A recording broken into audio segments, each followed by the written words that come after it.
The video game industry is going through some major changes right now. A lot of these shill journalists are getting fired. A lot of the developers that were hired based on DEI initiatives instead of merits are getting kicked out of companies. And now we're finding out that 1/3 of US video game industry workers were laid off in 2025. And given all of the activism they've pushed, it's really hard to feel bad for them. I have a few different things to show off, but before I get into the topic, if you enjoy the content I create, check out the links in the description, join the community in my live streams, and consider supporting through Patreon or YouTube memberships. Now, I do not revel in the fact that people are really losing their jobs. I do feel bad that human beings are going to go through a very tough time financially and emotionally, but the problem we face is that these people have hurt this industry that I love so much that I can't really feel all that bad for them. It's like if I got deplatformed tomorrow, would they come and defend me and say, this is unfair and she's got a right to her YouTube channel? Of course not, because they hate my guts and they view me as an evil, bigot, loser, sexist grifter. And so I can't really think, wow, I should run to their defense and their aid and go to bat for them, because are they going to actually respect me for it? No. And I'm not necessarily saying, oh, I expect respect from them, but they don't care about us. And so I just think of the years of damage that they've done, and it makes me sit here like, hey, that's between you and your employer. It says, though, 1/3 of US video game industry workers say they were laid off last year, according to a new survey conducted by the organizers behind the newly revamped GDC, or Game Developers Conference, based on responses from more than 2,300 gaming industry professionals, with surveys customized for each participant group, ensuring that developers, marketers, executives, investors, and other answered questions most relevant to them.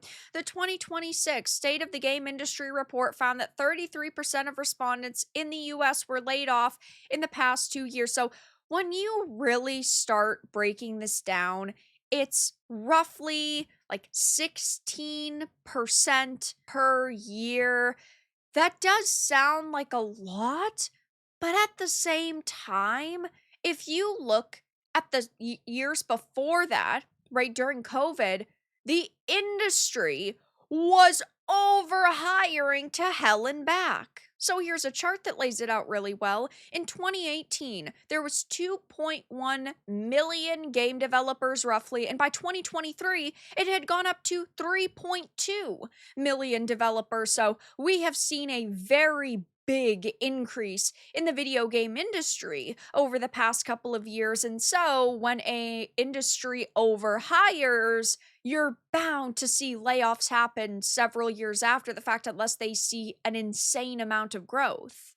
And sure, the video game industry brings in roughly $200 billion a year, which is a hefty chunk of change. But we've also seen a increase in video game failures, especially the large experiences. Concord lost $500 million. Suicide Squad Kill the Justice League lost over $250 million. We don't know what Highguard's budget is, but I'm going to assume that's losing $100 million easy. Something like Multiverses lost $100 million. This is a big issue where their spending is at an all-time high because development budgets are so high, because the developers are so untalented and wages are going up.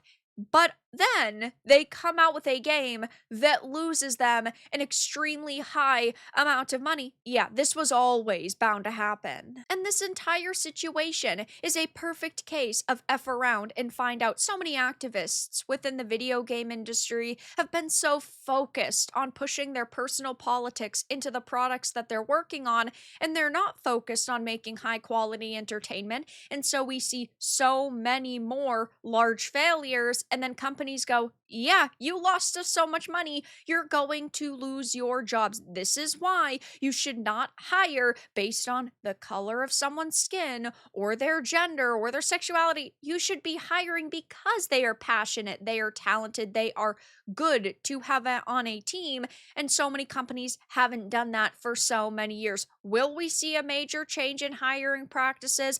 I don't think yet, but I do think that is what we are headed towards. It says, though, the stat reduces to 28% when looking on a global scale. Half of those surveyed reported their current or most recent employer has conducted layoffs in the past 12 months. So, yeah. Per the report, those at AAA studios were highly likely to have experienced layoffs at their companies. Two-thirds of respondents at AAA studios said their companies had layoffs. One-third of people working at indie studios reported the same. The team also surveyed a smaller group of game educators and students to capture a snapshot of the challenges facing the next generation. The report, which can be downloaded for free, provides the latest data and analysis on layoffs, Gen AI adoption and sentiment, unionization efforts, development platforms, and priorities. So they say that the survey found 82% of US based respondents support the unionization of game industry workers, with 5% opposed and 13% unsure. And like I said at the beginning of this video, I do feel bad when people lose their jobs. I don't want human beings to struggle. I want them to have an easy time. And yes, there are bound to be good apples in the bunch that were laid off. There are good developers in this mix. But at the same time, it is hard to sit here and feel sympathy and sorrows and want to defend these people given their attitude towards gamers, their attitude towards our requests, how they constantly belittle us and demean us, and how they clearly are not talented. We have seen so many people be hired based on a DEI checklist or DEI initiatives instead of based on their merits. And I say it all the time, the best person for the job should get the job. Your skin color, your culture, your sexuality, none of that should matter. But it does matter in the games industry because that's what they're hiring based on, which is wild. Maybe they should actually go back to the drawing board in terms of their hiring strategies and hire based on merits again. And to be honest, I don't believe this figure. They are conducting this study based off a very small and very specific pool of people. I don't believe that one-third of US video game industry workers were laid off. I do think a lot of people have been laid off, maybe 20%, but I don't believe that it's any higher than that. In case you were wondering, 34% of the respondents, so one-third of them, currently live in California, which is definitely interesting, and 28% of respondents identify as LGBTQ+. So take that information as you will and do with it as you want. So yeah, I am just a little bit suspicious about these figures and these numbers. And yeah, the industry is going through a lot of layoffs, so clearly a lot of people are losing their jobs within this industry, but is it this high? I don't necessarily know.